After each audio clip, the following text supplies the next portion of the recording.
Heute mal ein bisschen anders. Nicht so früh wie sonst immer im Dunkeln, sondern abends um 6 stehen wir hier am Hauptbahnhof und werden dann in Kürze den Zug betreten.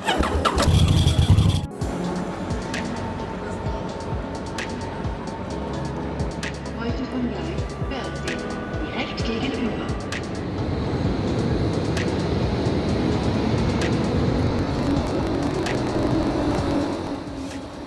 Kurz nach 19 Uhr fährt der Zug auch schon ein. Wir finden schnell unsere Kabine mit eigenem Bad, welche eigentlich Platz für bis zu 3 Personen bieten würde. Pünktlich um 19:18 Uhr setzt sich der Zug in Bewegung.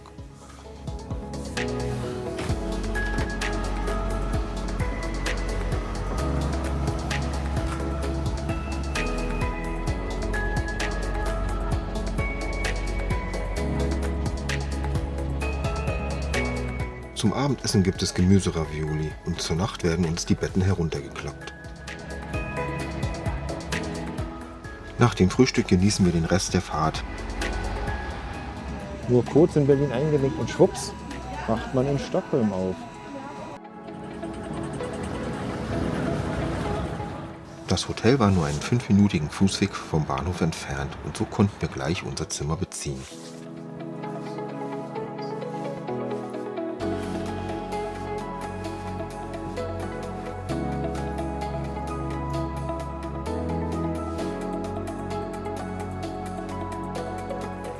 Den Rest des Tages verbrachten wir im Botanischen Garten von Stockholm.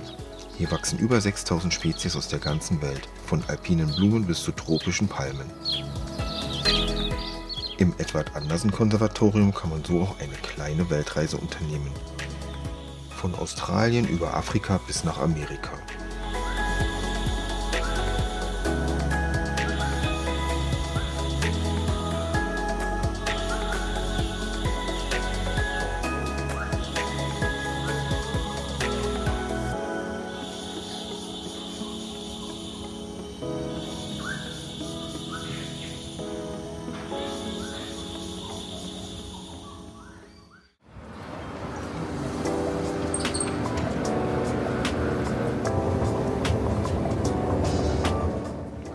Am nächsten Tag geht es mit der Tunnelbana, so wie hier die U-Bahn genannt wird, nach Gamla stan in die Stockholmer Altstadt.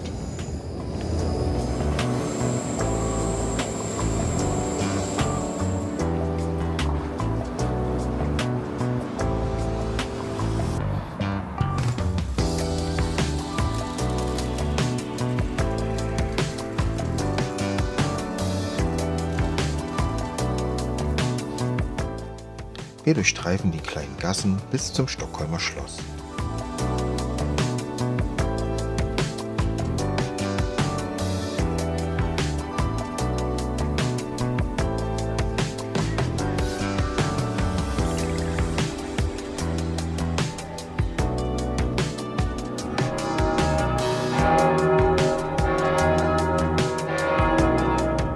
Es geht vorbei an der Nikolaikirche bis zur Morten-Trotzig-Gasse, das ist die schmalste Gasse hier in der Altstadt.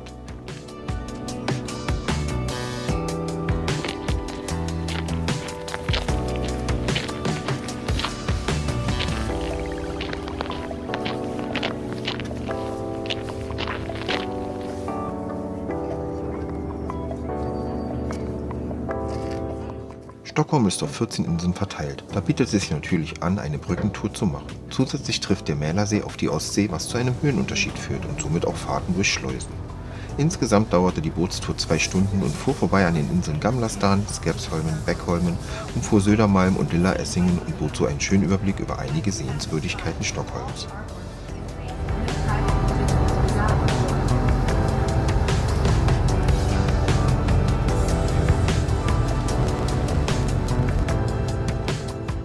Natürlich durften Köttbullar zum Abendessen nicht fehlen.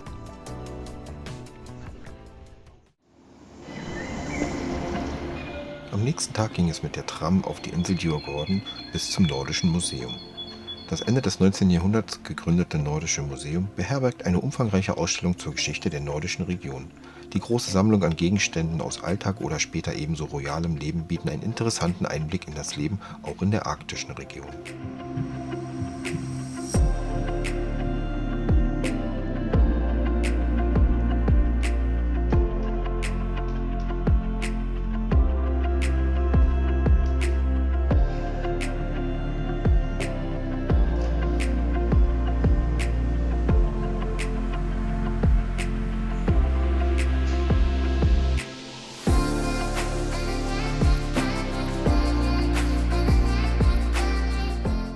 natürlich gibt es hier nicht nur ein Museum. Auf Djurgården reihen sie sich einfach aneinander. So besuchten wir auch das Wikingermuseum. Im ersten Teil der Ausstellung flaniert man entlang der Exponate aus der Wikingerzeit.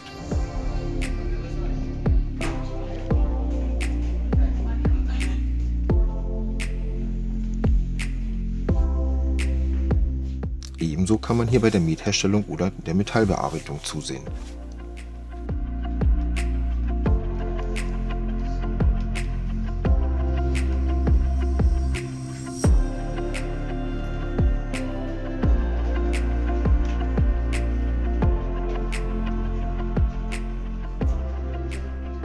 Er trank und verpasste alles, was wir besaßen. Aber ich hatte geschworen, ihn niemals zu verlassen. Der zweite Teil der Ausstellung erinnert eher an einen Freizeitpark. Wir sitzen in einem kleinen Wagen und fahren entlang einer Geschichte, die uns erzählt wird. Der Hof Frühsaler, den hatte ich von meinen Vorvätern geerbt.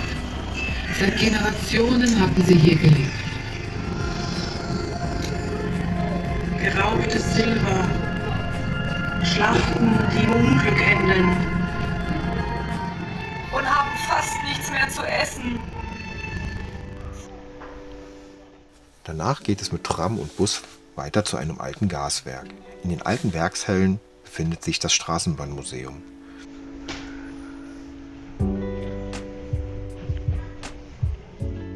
Der Name ist etwas irreführend, denn hier geht es nicht nur um Straßenbahn, sondern generell um den öffentlichen Nahverkehr in und um Stockholm.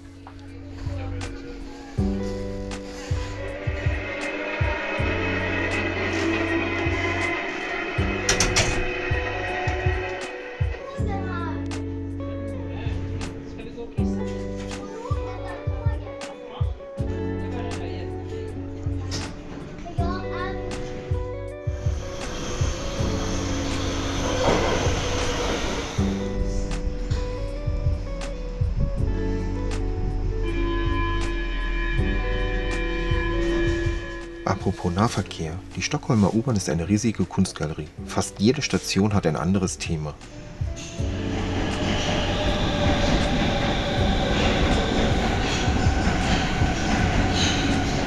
Rund 150 Künstler waren an der Gestaltung der unterschiedlichen Stationen beteiligt. So gibt es Skulpturen, Mosaike oder Gemälde.